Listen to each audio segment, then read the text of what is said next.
안녕하세요. 고등학교 1학년 국어 강승현 선생님입니다.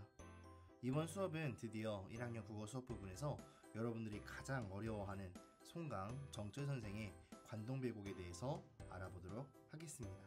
이 수업은 수업으로도 활용하겠지만 특히나 우리 학생들 시험 준비할 때 복습하는 용도로 사용했으면 하는 마음으로 준비했으니 이 영상 잘 보고 중요한 부분 잘 체크하셔서 여러분들이 정기고사에서 좋은 성적 거두시기를 바랍니다. 그럼 관동배곡 시작하도록 하겠습니다. 먼저 관동배곡을 제대로 학습하기 전에 관동배곡은 가사라는 갈래에 해당합니다. 이 가사라는 장르는 우리나라 고유의 갈래로 특이점을 가지고 있는데요. 이 가사라는 장르에 대해서 알아보도록 하겠습니다. 먼저 가사란 고려시대에 나왔던 경기 채가에서 발생한 장르로 형식상 사음보 연속체 음문, 다시 말하면 사음보의 운율로 길게 이루어진 시라고 볼 수 있고요. 내용상으로는 수필적 산문으로 볼 수 있습니다. 형식은 운율이 있는 시인데 내용은 자신의 경험, 체험이 들어간 내용이고 길게 늘여놓아 산문이라고 볼 수 있겠습니다. 여러분들 교과서에서 관동배곡을 보시면 알겠지만 시치고는 길이가 엄청 길죠. 이런 가사들은 사음보라서 내 덩어리로 끊어 읽어서 운율은 이렇게 느껴지지만 우리가 조선시대의 대표적인 장르인 시조와는 다르게 길이가 엄청 길기 때문에 내용상 산문으로 보는 것입니다. 가사의 종류는 정격 가사와 변격 가사로 나누어집니다. 먼저 이것에 대해 이야기하려면 시조에 대한 간단한 이해가 있어야 하는데요. 시조는 초장, 중장, 종장의 3단 구성으로 이루어진 3장 6구 45자 내외의 조선시대의 대표적인 시의 한 장르입니다. 여러분들 중학교에서도 이 시조에 대해서 공부했을 텐데요. 시조, 특히 평시조의 경우에는 우리가 지금 배우고 있는 가사처럼 음보가 몇 음보로 이루어져 있나요? 그렇습니다.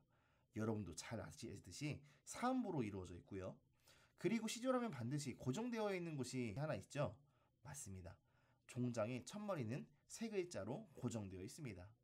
이렇게 시조처럼 가사의 가장 마지막 줄 첫 구절이 세 글자로 이루어져 있으면 정격 가사라고 하고 맨 마지막 줄 첫 구가 세 글자가 아닐 경우에는 변격 가사라고 구분하고 있습니다.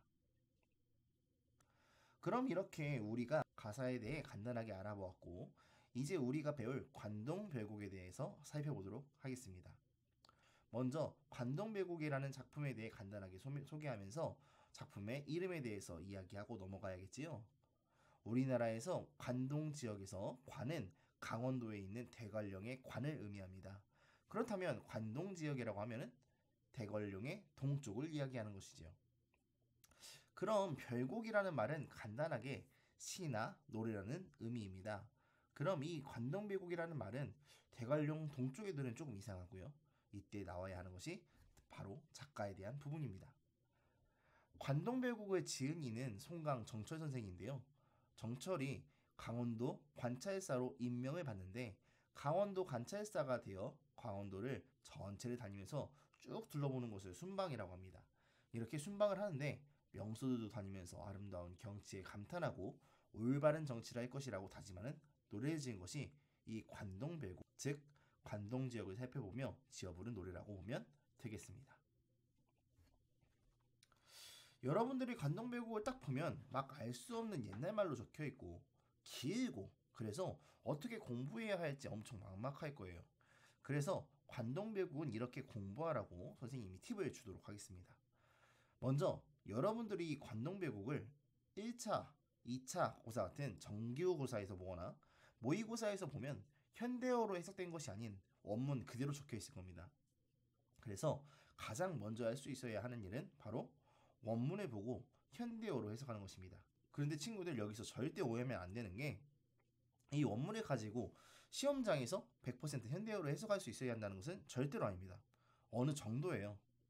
우리가 조금 이따가 수업에서도 설명하겠지만 고전문학에서 공통적으로 많이 나오는 어휘들이 있는데 그 어휘들에 대한 것은 챙기시고 이 어휘들과 원문을 발음해보고 적당하게 해석할 수 있을 정도만 되면 됩니다. 그리고 두 번째는 해석을 했으면 이것도 일단 시니까 작가가 어떤 표현하는 방법을 썼는지 찾아내야 하고 마지막으로는 여기서 나타나는 화자의 정서나 태도를 알아두는 것이 좋습니다. 그래서 정리를 해보면 관동배곡은 작자인 정철이 관동 지역을 다니면서 쓴 시니까 어디에서 어떤 표현을 했고 그래서 이러한 정서와 태도를 가졌다라고 정리하시면 되겠네요. 그래서 여러분들이 이 관동배곡에서 핵심적으로 나타나는 정서와 태도 5가지를 먼저 정리하고 이것을 기초로 관동배곡을 풀어나가도록 하겠습니다. 선생님이 수업하면서 계속 이걸 가지고 여러분들에게 설명을 해나갈 거니까 꼭 기억하고 있어야 합니다.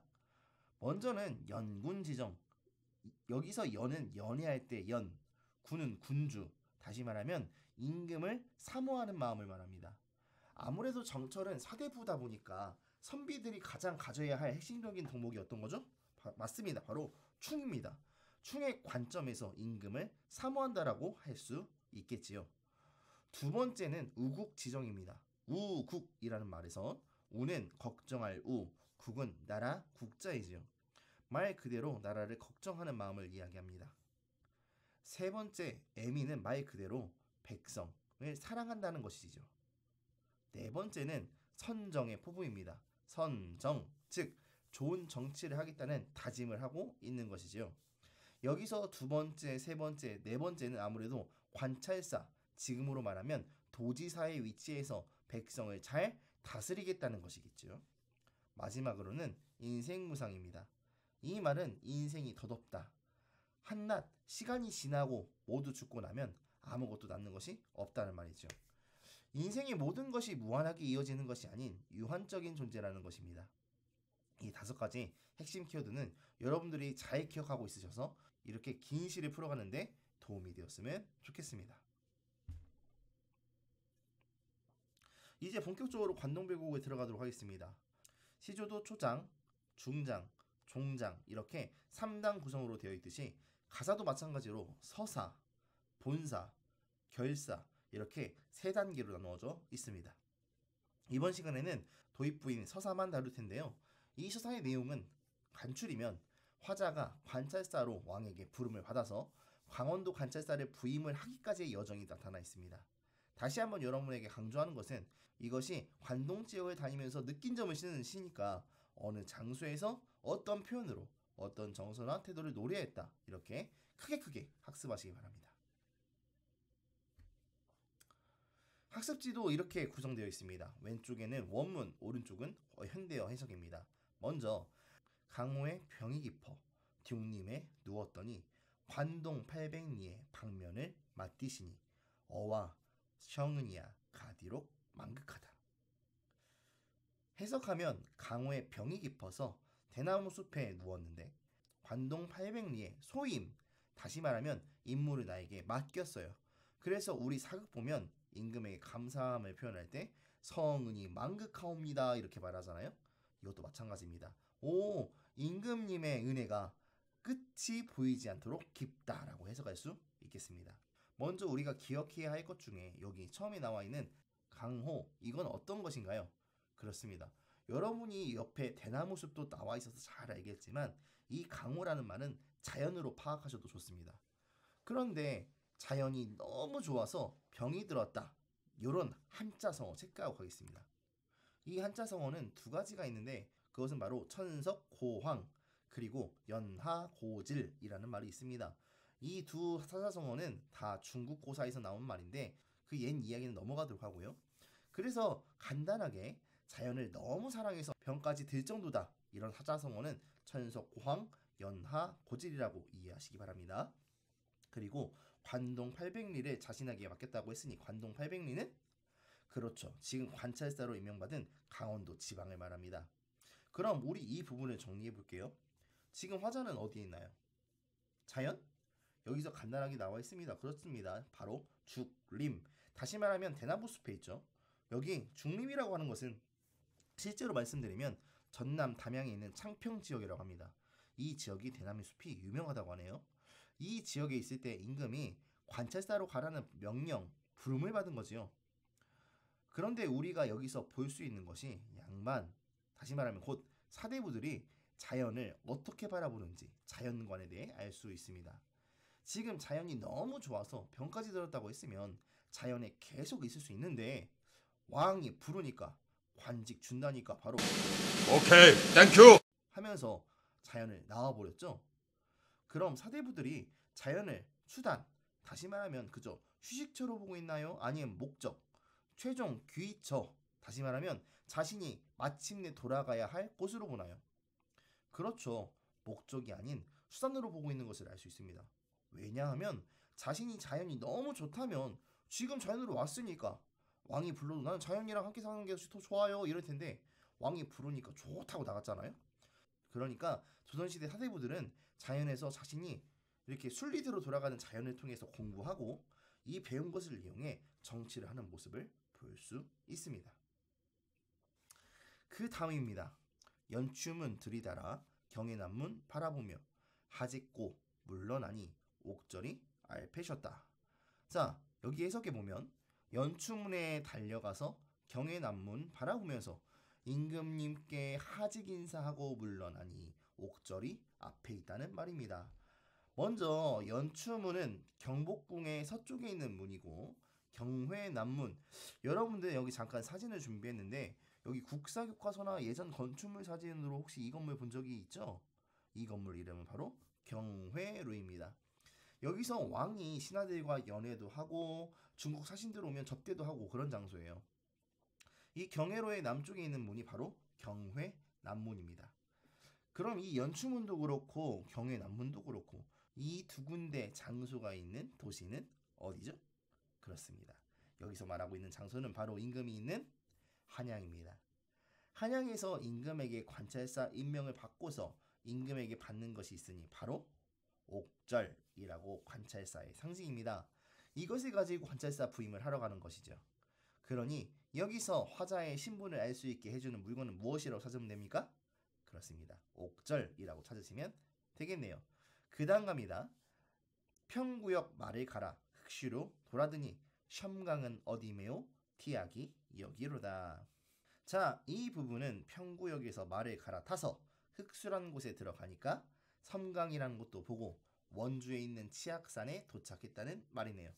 지금 여기에 나오는 지역은 평구역, 흑수, 섬강, 치악산 이렇게 있는데 이 두 줄의 이 지역을 다 거쳤어요. 서울에서 여기 엄청 멀리까지 왔는데 엄청 빨리 지나간 거죠. 그러니 이 부분에서는 속도감이 매우 빠르게 느껴진다라고 볼 수 있습니다. 그 다음 보겠습니다. 쇼양강 날인물이 어드러로 든단 말고 고신 거국에 백발도 하도 할샤. 이번에는 소양강이네요. 강원도로 흐르는 강 중에 유명한 강이죠. 소양강에서 내려온 물을 보면서 어디로 흘러가는지 이때 강을 보면서 이렇게 이야기합니다. 여기 일단 밑줄 치시고 이 부분 정말 중요합니다. 고신 거국에서 고신 이것은 외로운 신하입니다. 거국은 나라를 떠난다. 다시 말하면 서울을 떠난다 그 뜻이지요. 관찰사를 하러 서울을 떠나고 있는 외로운 왕의 신하가 백발 흰머리가 여기서 포인트 하나 잡고 갈게요. 여기에 써있는 하다와 아래에 아래아가 써져 있는 하다는 서로 뜻이 다릅니다. 이때 여기서 나오는 하다는 많다는 뜻이고 아래아가 쓰인 하다는 무엇을 하다 영어로 do의 뜻이니 이거 자주 나오니까 체크하시고요. 그럼 여기 하다는 많다가 되겠네요. 계속해서 풀어보면 흰머리가 많고 많다. 그럼 여기서 이 외로운 신하인 화자는 왜 흰머리가 많아졌을까요? 보통 흰머리는 왜 많아지죠? 그렇죠. 스트레스를 받거나 근심, 걱정이 많아지면 흰머리가 많이들 생기죠. 그럼 무엇에 대한 근심, 걱정일까요? 그렇습니다. 바로 나라 걱정 때문이겠죠. 그럼 여기서 보이는 화자의 정서는 바로 우국지정이라고 볼 수 있습니다. 그 다음 갑니다. 동주의 밤 개오새와 북관령에 올라하니 삼각산 대일봉이 하마면 베리로다. 자, 이제 동주로 갔네요. 동주는 지금의 철원입니다. 동주, 철원에서 밤 겨우 세워서 북관정이라는 곳에 올라가니 삼각산 제일봉이 어쩌면 보일지도 모르겠다. 이렇게 풀이할 수 있겠네요. 이 부분에서 삼각산 중요합니다. 보통 고전 시가에 삼각산이란 곳이 나오면 상징적 의미로 많이 사용됩니다. 먼저 삼각산은 옛 지명인데 혹시 아는 친구도 있을까요? 힌트는 서울에 있는 산입니다. 서울에 있는 산에서 생각나는 산 있나요? 남산? 아니면 도봉산? 네, 서울이 아닌 지역에 있는 학생들이야 조금 생소한가요? 정답은 바로 북한산입니다. 지금 북한산 자락에 있는 건물 중에 유명한 건물은 바로 청와대입니다. 청와대 바로 아래는 경복궁이 있죠. 그렇습니다. 북한산은 경복궁의 주산이라서 삼각산이라고 하면 임금이 계신 곳이라고 하는 상징적 의미가 있으니까 다른 고전시가에서 삼각산이 나오면 아, 왕과 관련된 곳이구나 라고 이해하시면 되겠네요. 자, 여기 중요합니다. 여기 부분 밑줄 한번 그어볼게요. 삼각산 대이봉이 함하면 배려다. 여기 밑줄 그으시고요. 그런데 지금 철원에서 삼각산이 진짜로 보일까요? 아무리 높은 곳이라도 하더라도 좀 어렵겠죠? 그런데 여기서 임금이 계신 곳이 보일 것 같다라고 하는 것은 누가 보고 싶어서 이렇게 표현한 것일까요? 그렇습니다. 바로 임금이 보고서 하는 말이겠죠. 그럼 여기서 나타나는 정서는 바로 맞습니다. 바로 연군지정이지요. 체크하셔야 합니다. 그 다음 아직 철원이 남아있네요.